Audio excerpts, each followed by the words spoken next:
Today's episode is brought to you by Mutt Merch. Shouse rules! Shouse rules! Shouse rules! Shouse rules!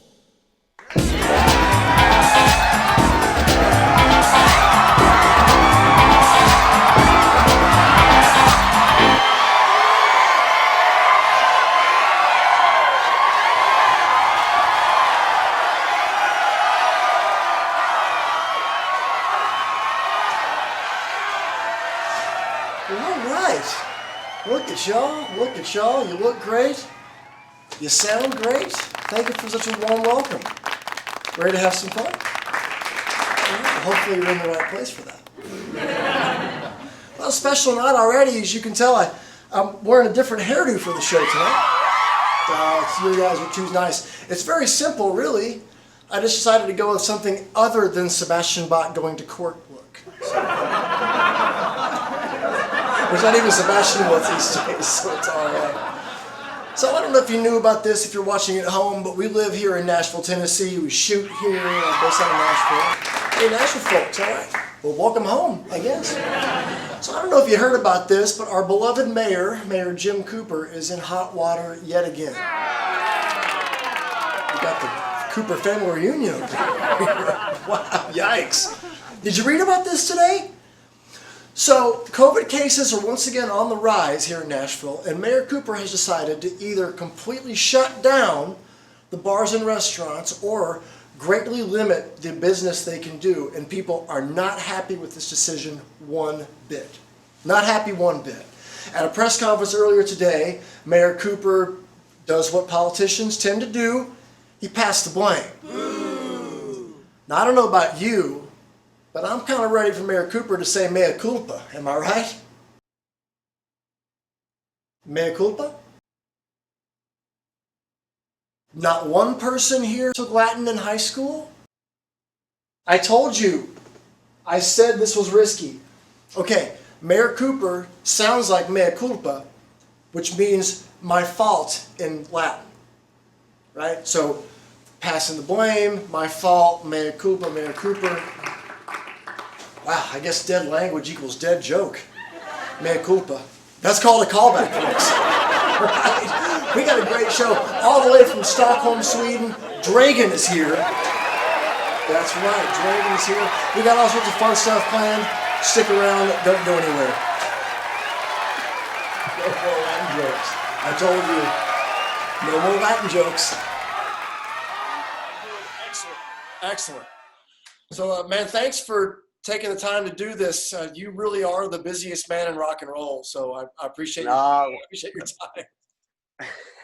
Well, I got to keep I kind of panicked a little bit. Like, I had a to-do list, and then this COVID-19 came across, and there's still stuff to do, There's always stuff to do. Did you always have like the multitasking entrepreneurial spirit, or did that come after a little bit of music success? Oh, that was a good question. I don't believe I ever got that. I think that it's in my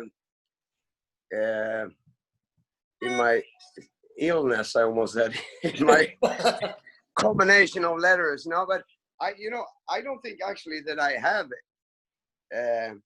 ADHD or whatever it's called, but I think that I have some kind of, I kind of like multitasking because it's kind of like my music is always like priority number one, but I tend to get a little bored sometimes with what I do, and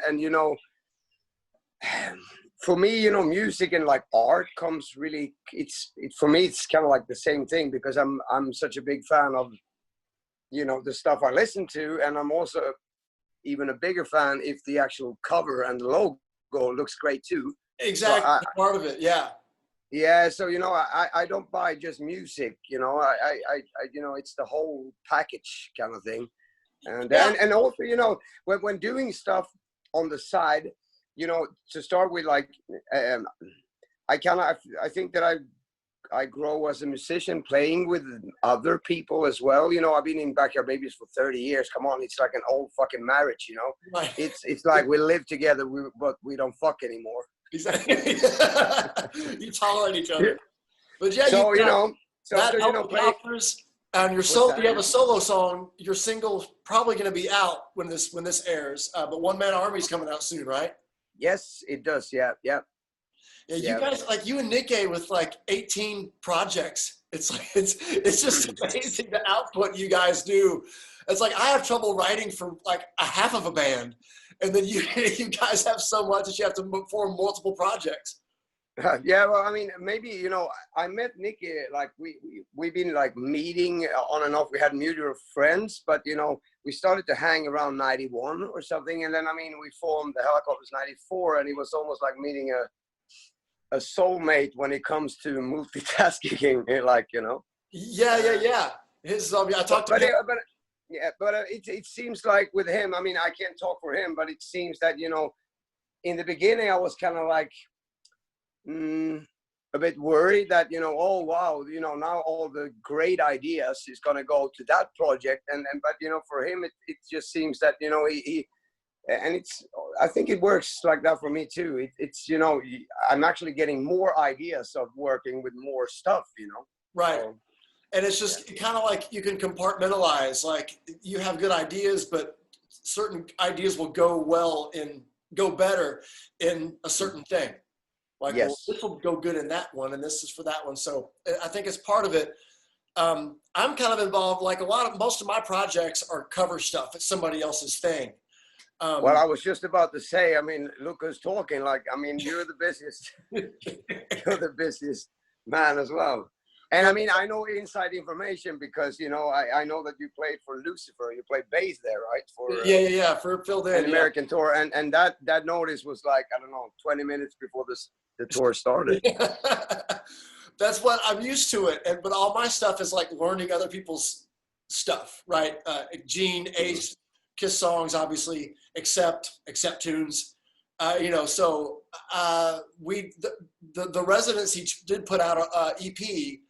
And it's like, you know, 6 originals and 8 tunes. It took us like 2 years to do. So it isn't like it's like I look at guys like you that it's like just song. And it's amazing to watch. Plus everything else that you have, because when this interview is done, you're going to the launch of Riff Lager. So How did that come about? Well, I mean, I've actually had the question before, but then, you know, I actually been turning it down because it's been a lot of, you know, it's been touring and, you know, busy with being in the studio and stuff. And also, you know, I've got this offer from some different breweries and it didn't really click, you know. Yeah. Because it's also, you know, I don't want to say this, but, you know, sometimes when, you know, rock bands or artists in general are releasing, you know, a beverage or, you know, wine or beer or something, it feels like they just, you know, well, whatever, put my face on it. Slap your name on it and that's it. Yeah. But I have also a kind of like, I just can't let stuff go. So, you know, I want to be like in it, you know, like I felt like fucking Walter White up there in Breaking Bad. You know, I've been up in like, you know, with, you know, up with different kind of hops and stuff. So I really was digging into the beer thing. And, you know, for me, like beer crafting, you know, I have so much respect for that right now. Because when I went up there, this is a brewery up north. It's about like 6 hours with the train from Sweden. So it's pretty far up. And I thought it was kind of like, well, you know, you have some water and you put some stuff in it and then it's going to be there for a few weeks and then you get beer. But this is, you know, it's a lot about temperatures and how much and, you know, like, and one little mistake, the whole batch is gone, you know. It's fascinating. So that's and also, you know, the thing with it, you know, what the name of the beer and how the logo should be and the etiquette and the bottles and everything. And can I tell you how great the logo is? Oh, wait 1 second. Get it right now. You get it right now. This is great. You'll get the reference immediately. It's I saw it. I laughed and laughed and laughed. That's so great. I got it here. today, and we Oh, got this call. amazing. So yeah. That is So great. yeah, actually, it's the launch in about 3 hours. So are you in Stockholm? I'm in Stockholm. Yes. Okay. So is it the base or is it the place I saw you guys on New Year's Eve? Yes, by Okay. the water down there. Yeah. Cool. But Nice. now they bought kind of like it's like a big, what do you say that in English? It's like a dock kind of thing. So you sit outside. It's kind of like it's. Oh yeah, Corona. sure. It's way more Corona friendly, and this is going to be weird because I'm going to DJ tonight as well, and then the rules are that you have to book a table and that the people have to sit, so you can't dance or be and you have to sit with certain distance to each other. Yeah. And eat and drink riffs, and I'm going to play rock and roll music. You just have to do the sit down dance. A lot of bouncing. Exactly. Yeah. That was a great place. Yeah. I'm kind of like, I have the passion for beer, but like I'm almost on day 90 of no alcohol. Mm-hmm. And it was getting pretty shitty for me the first few weeks of this. But I'm a craft beer kind of snobby guy. Yeah. And luckily I found a bunch of NA breweries in the States that ship. And so I can have IPAs and double hopped IPAs. Did you get into that kind of beer too? Like the crafty stuff? Yeah, well, I mean, the brewery is doing a lot of that stuff, but I don't know. It's such a big thing actually, south side of Stockholm where I live. So it's actually it's hard to find a good old lager. It's only hops and IPAs and all that. Yeah. So that's why I kind of I wanted to take it back now and do. This is kind of like, it's a light lager. But it's still got a lot of taste and stuff, Yeah, it's a good beer to drink if you're drinking more than one. Yeah, but as well, I mean, you can take it to a festival and just drink beer, but it also goes well with. Yeah.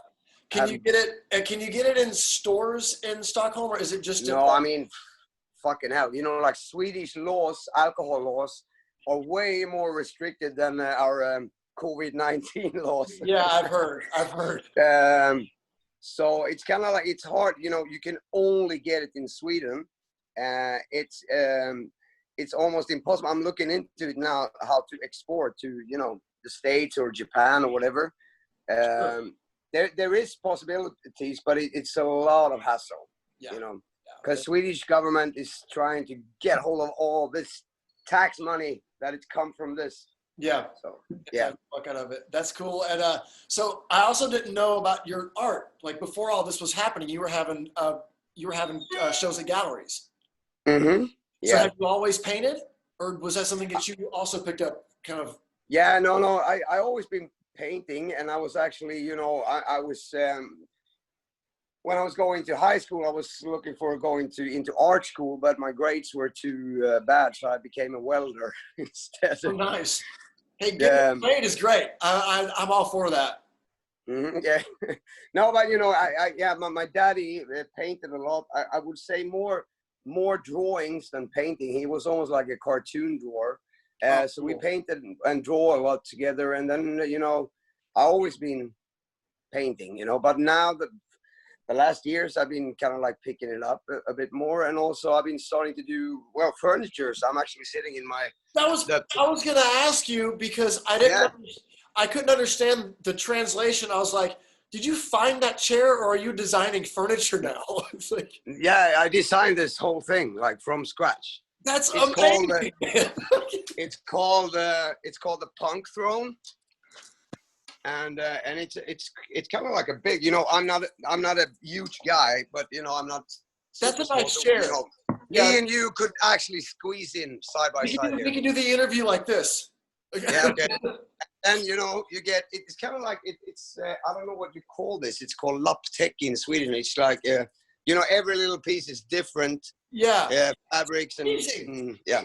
It's like a mix between, I don't know, Sherlock Holmes and fucking Pippi Longstocke or something. It's totally like the big. And down here, and then you get like my shoelaces down here. No way! Oh my god, man, that is. Here's the back. And down here you get kind of like a sigil of the Dregen Punk Throne, and it's numbered. This is the first one made, So it's number 1 to 50. It's only 50 made. Oh, wow. So And here on the side, you get like a little thing to keep your whatever book remote controls. I don't know what the fuck I have in here. Oh, that's for my computer. Yeah. Yeah, you're gonna need that tonight. Yeah. So that's, and then you can actually, it's a secret stash. That's underneath here. I never tell them. Yeah. So now I'm working on what do you call that thing that you're keeping your foot on? Oh, ottoman. Yeah. Yeah. In the same kind of thing, and it has a special feature. So with that, so that's you're my hero completely, man. This is like I want that for my life. So the first question about that is, how do you get into furniture design? Did you approach the furniture company? Did they come after you? How do these like relationships work? And how do they happen? Well, I mean, it was kind of like, I think that I've been actually talking about it in interviews, because it started with, I'm painting pictures, but at the same, art, which is fun, but it's kind of like, as you know, it's very 2D, and it just hangs on the wall, Yeah.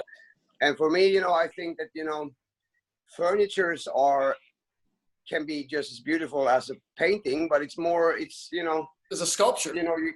Exactly, and you can sit in them, and you can do stuff with them, and you can actually, you can get together with your art. Yeah, exactly. In a way that you can. You can connect with it. You can. Yeah, exactly.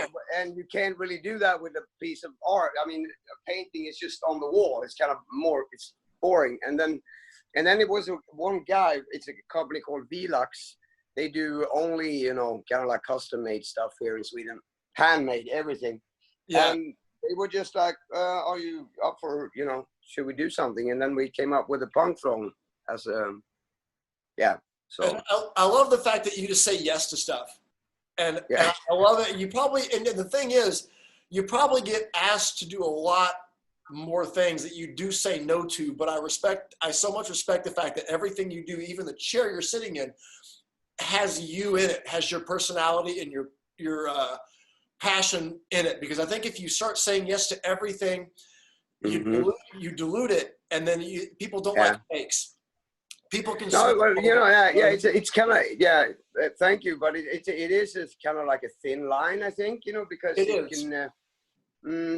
because I like as well to like challenge myself in a way, and that's what I mean when we started to do this interview. That I don't know, this is kind of like, it's hard to describe, but just making this chair, it's kind of like it's boosting me musically as well, and and I don't really, it's just do creative stuff. It's good for my mind. Yeah, I think because if you're just into music, it's a pretty, like you said, you get bored. It's a pretty boring person if you're just into like that. And with the advent of social media and all that, I started to get higher profile gigs, and I realized, well, hey, I can kind of start doing other stuff, because everybody has the tools in their back pocket to start their own whatever they want to start. And that was a big influence for me, because I have a clothing line too. It's dog themed merch, and cool. So that's why I wanted to talk to you about, because you do a million interviews about the music, and I kind of wanted to find out about everything else. And also about your tooth. Is your mouth okay? What the hell was that with it? Yeah, I pulled that one out yesterday. So well, you pulled it out. I'm on the heavy pills right now. Oh my God. Well, tons of riff longer for you tonight then. I'm gonna have a few actually. No, well, it was. I was surprised that I was expecting not to even be able to talk today. But anyway, it's way better today already than yesterday. No, I had to pull. I got some. I don't know what it was. Some fucking infection behind, and then they just pulled it out. Okay, good. And so also, I talked to Nika and Johanna yesterday, and Johanna said to ask you about your sink or your toilet or something. What? Oh my God. No, no, that was actually the actual toilet seat.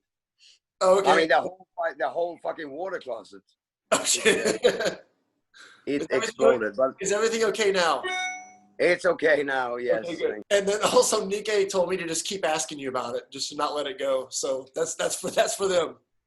And so the backyard baby. I'm starting to blush here. Oh, Yeah. Well, that's all. No, it was a party night. Oh yeah. Well, good. I actually went to a friend of mine's to write one time, and I get there, and he comes to the door. My buddy Benny, and he comes to the door, and he's like, "Come here and help me." He's holding the toilet in his hand, like the entire.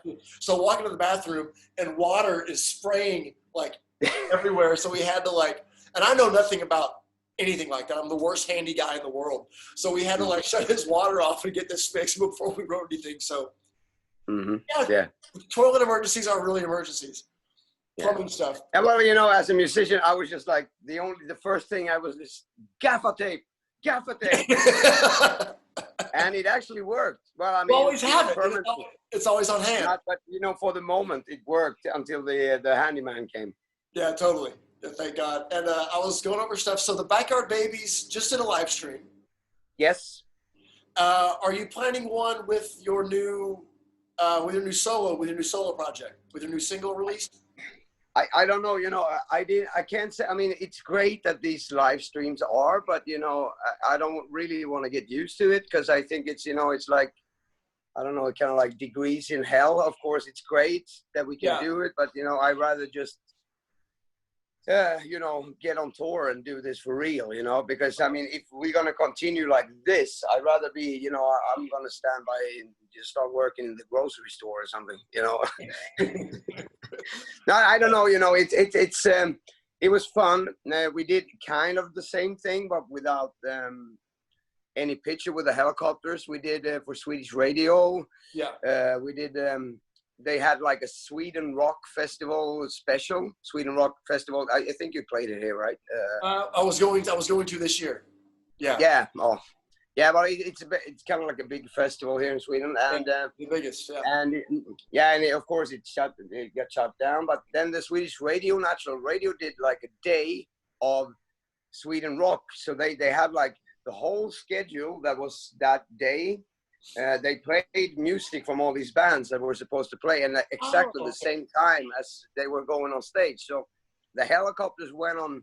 We actually went and played live in the studio from Swedish Radio, and we went on the same time as we were supposed to play at Sweden Rock. That's very cool. Yeah, that was. I watched that. That was awesome. And the show New Year's Eve was killer. Oh, thank you so much. It was fun. And also, I wanted to ask you about the High Q summer seminars that you're doing soon. Oh my God, yeah, I'm a bit nervous for that. So, are you teaching? Are you instructing? What are these about? Yeah, I don't know what the fuck I'm doing. I've been doing a lot of those, but I guess that I don't know what I'm doing. I'm kind of like teaching people to, you know, these companies are for people that are, you know, very intelligent, I think. And, you know, they are, I don't know why they are hiring me because, you know, I kind of like pep talk them into stuff that I don't know about. But, you know, I think that you don't really have to know about, you know, they are like architects and stuff like that. But sometimes maybe they get stuck in, you know, they you know, in work and stuff. And I don't know. I just tell them how I work, you know, and to whatever, you know, make a new album or make a furniture or paint a picture or, you know, brew a beer that I've never done before that, you know. Yeah. And I don't know, it seems to work because they are, the company goes well and they hire me a lot. So. Yeah, I mean, I think that just like for our short, like as little as we've hung out and just observing you on everything and seeing everything you're up to, you definitely have plenty to inspire people and to like go, oh, okay, wow, he did all those things. I can do this thing. It really is. Yeah, well, that's what I mean. You know, that's the idea. You know, because I'm so far away from being like I am the artist of, you know, whatever that I can, you know. I hate that. I mean, everybody can do. You know, I don't say that everybody can paint, but you know. Painting is so much like it's kind of like I get a lot of mails as well, you know, from people that are, you know, like I don't say that they're envy, but you know, there's always people out there that, you know, sometimes you wake up, you open your mailbox, it's like "You art sucks. It's so ugly." And you're just like, okay, you know. But you know, it's art. So you know, that's a good thing with music and art. As long as you get out your expressions, you know, maybe there's somebody out there that likes it. You know, Exactly. who are you? I mean, you know, art is just, you know. I personally, you know, I don't have any pictures of any, you know, flower vase with a rose in it, you know, because I think it's boring. But a lot of some people think it's beautiful. I don't. I think it's boring.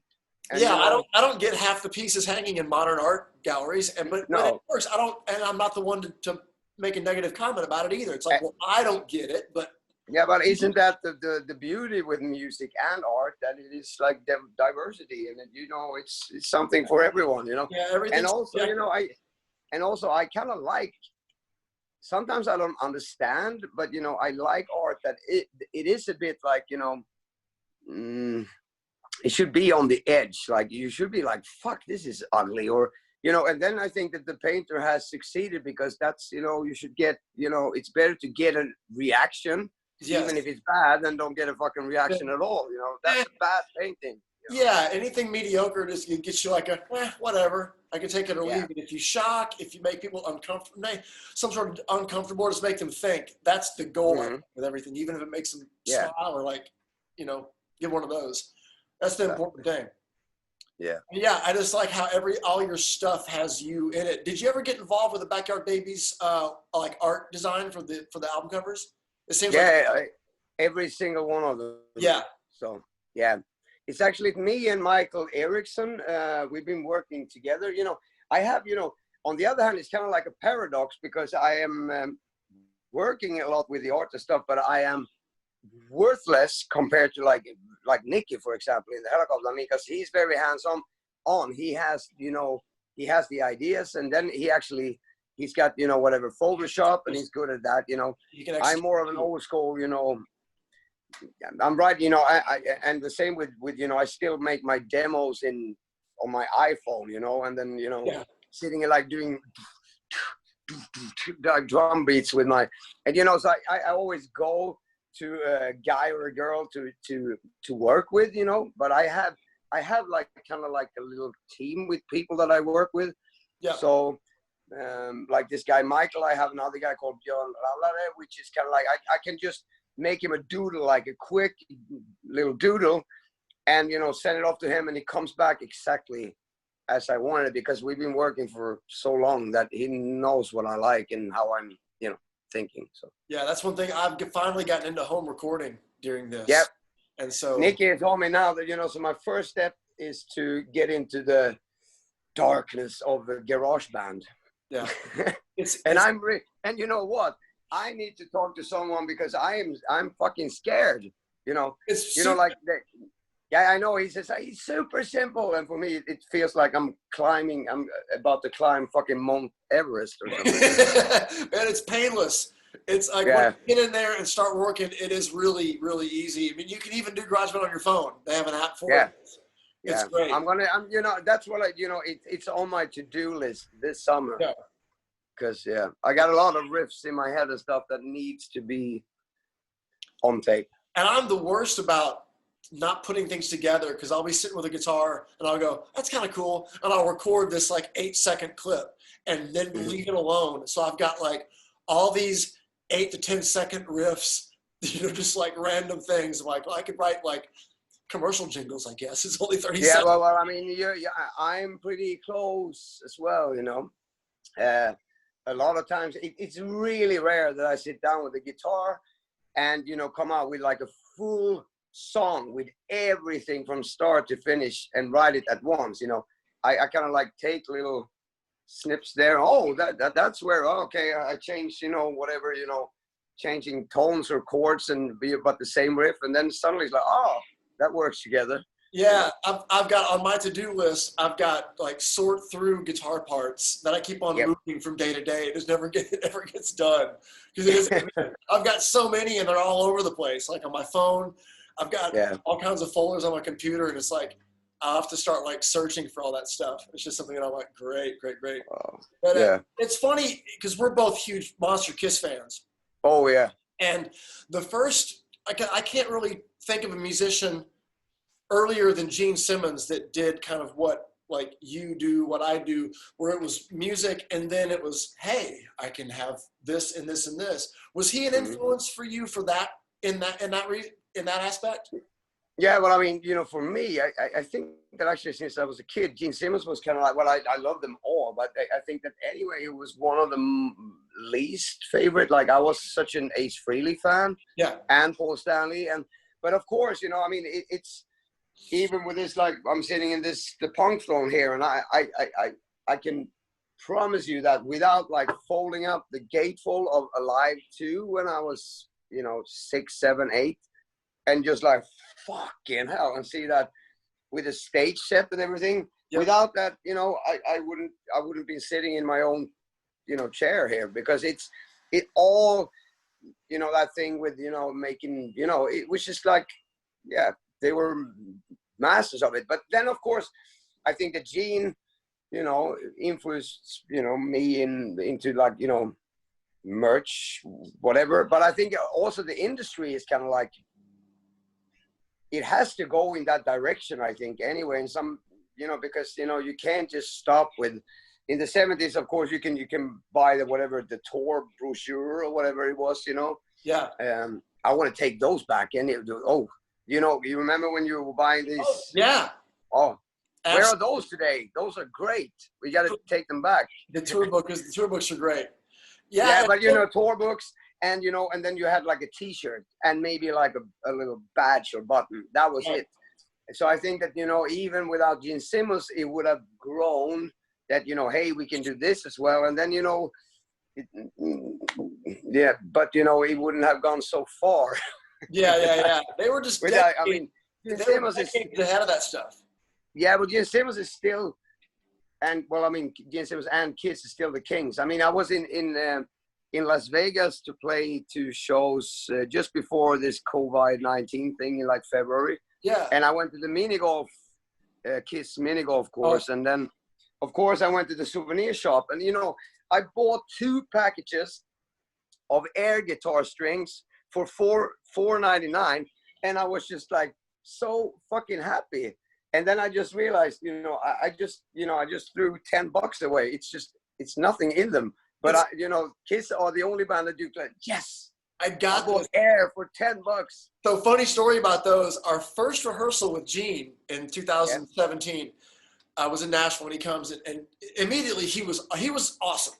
Like he was the greatest guy. And so we're standing around and talking about, he's always showing you stuff on his phone, what he's doing next. I'm doing this commercial next for who so-and-so. So he pulls up the air guitar strings. He's like, it's a cardboard strip in a plastic bag. And I got 2. And he goes, and we're selling them by the case. And we go, how much do they cost a case? Or a bag for one? And he goes, I don't know, but I make lots of money all the time. It was his answer. But yeah, the air guitar strings and everything. And my souvenir I got there was I got 4 of the golf balls. Because I had to get those. So yeah. The golf thing is great.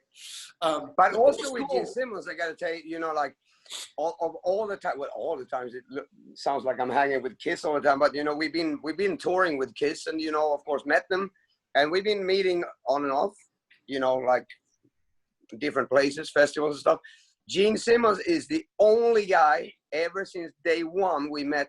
He always recognized me. Like, I mean, not just like he knows my name, he knows, and also with, you know, with the rest of the Helicopters guys. I mean, this was it was like 97 or something. Yeah. He's like an old like elephant. He doesn't forget. Like he has to have a great fucking memory. He does. Well, he has all his brain cells. Yeah. He never did anything. And he does remember you guys because we talked about it. We were somewhere we talk about music all the time, and we mentioned Sweden, how many great rock bands. I mentioned the Helicopters, and he stops me, he goes, great band. They opened for us on the reunion tour and all our Scandinavian dates. So he's like, he remembers, but he does forget stuff like lyrics a lot. Yeah. No, he was great. But yeah, he was like my first, he was kind of like my, he was the kind of, I guess, the first musician that I recognized while doing other things. And it was kind of like, well, hey, I might try that too. And Yeah, for me, exactly. that's why Kiss, like, Kiss affected me on a cellular level. Like, they really changed how I think. They changed my self-esteem, my work ethic, like all that kind of, and Kiss fans understand that. Like, you're going to get that. Yeah. And like your onesie, your elder, like your Ace Elder onesie. Mm-hmm. So this guy, you want to see it? yeah, do you have it? Do you have it handy? Yeah, man. You got to. Well, I've been looking. This is my, I had a friend. She makes a lot of great clothing. She's called Unaccepted Rebel. Oh yeah, Ida. Ida, yeah. I met Ida at the So show. I just fucking ordered like a one-piece suit, whatever. For this is perfect for a Swedish. It's kind of cold here, so it goes like this, and it's. Oh my God. And the back. Oh, that's awesome.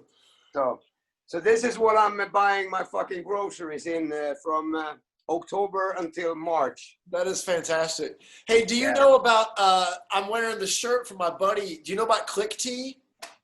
I've heard about it. Yeah. Yeah, so he makes, this band related shirts, and he has a shirt. I have that one. He has the Elder one, and he makes all kinds of cool stuff. I'll send you the link when we're done.